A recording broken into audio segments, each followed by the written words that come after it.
आपण पाहत आहात परिवर्तन न्यूज 24 तास। दारव्हा तालुक्यातील चानी कामठवाडा येथील जिल्हा परिषद शाळेतील विद्यार्थिनी कुमारी पवित्रा मंगेश शहाडे ही विमानवारीसाठी पात्र ठरली, त्याबद्दल तिचा सत्कार करण्यात आला। सदर बातमी अशी की आज दिनांक 17 मार्च 2026 रोजी यवतमाळ जिल्ह्यातील दारव्हा तालुक्यातील जिल्हा परिषद उच्च प्राथमिक मराठी केंद्र शाळा आणि पंचायत समिती दारव्हा जिल्हा यवतमाळ येथे सत्कार समारंभ तथा शिक्षण परिषदेचे आयोजन करण्यात आले होते।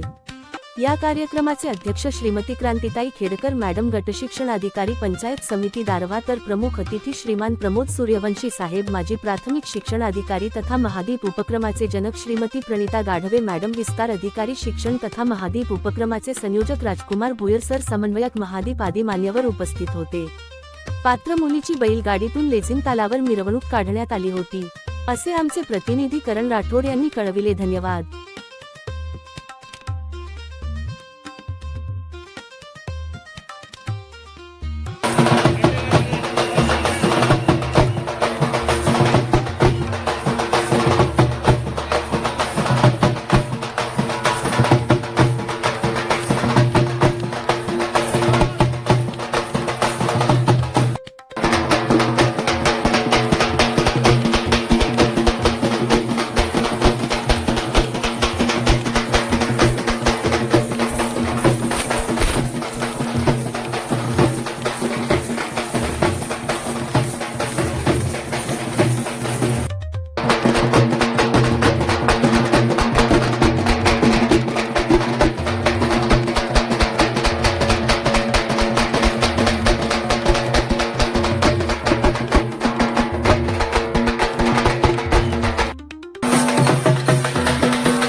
असे कळताच माझ्या आनंदाचा काही पारावर उरला नाही।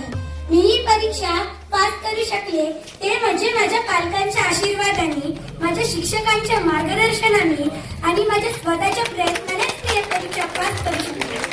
आणि माझ्या लहान वयातच स्पर्धा परीक्षेची ओळख निर्माण झाली।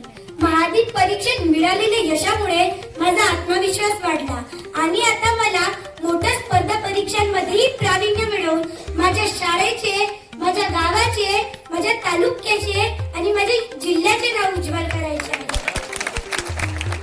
महादीप गडवी विमानवारी मुलांसाठी मजा लय भारी, महादीप गडवी विमानवारी मुलांसाठी मजा लय भारी, कवे न घेता आकाशाला ज्ञानाची उत्तम भरारी, ज्ञानाची उत्तम भरारी। अतिशय सुंदर असं या ठिकाणी आपलं मनोगत कुमारी पवित्रा शहाडे यांनी व्यक्त केलेलं आहे। खरोखर पवित्रा, परंतु आमचं जे पहिलं पारितोषिक होतं ते थोडकं एका मार्काने एका मुलीचं हुकलं होतं, म्हणून तिचे वडील एवढे रागात आलते ऑफिस मध्ये की त्यांना वाटलं हे शासकीय कार्यक्रम, हे अधिकारी बोगस आणि आयोजित करणारी सगळी मंडळी बोगस, इथं काहीतरी लकाफिकेशन असेल, माझ्या मुलीचा नंबर नाही आला वगैरे, ते येऊन आम्हाला भांडायला लागले, खूप भांडले ते। शासकीय योजनेचा तुम्ही असं करता तसं करता, आम्ही अधिकारी म्हणून सुरुवातीला अधिकाऱ्याला सगळं ऐकून घ्यावं लागतं. मी त्यापैकीच होतो. मी संपूर्ण त्यांचं ऐकून घेतलं आणि मग त्यांना म्हणलं तुमचं बोलणं संपलं का आता? ते म्हणले हो. मग मी त्यांना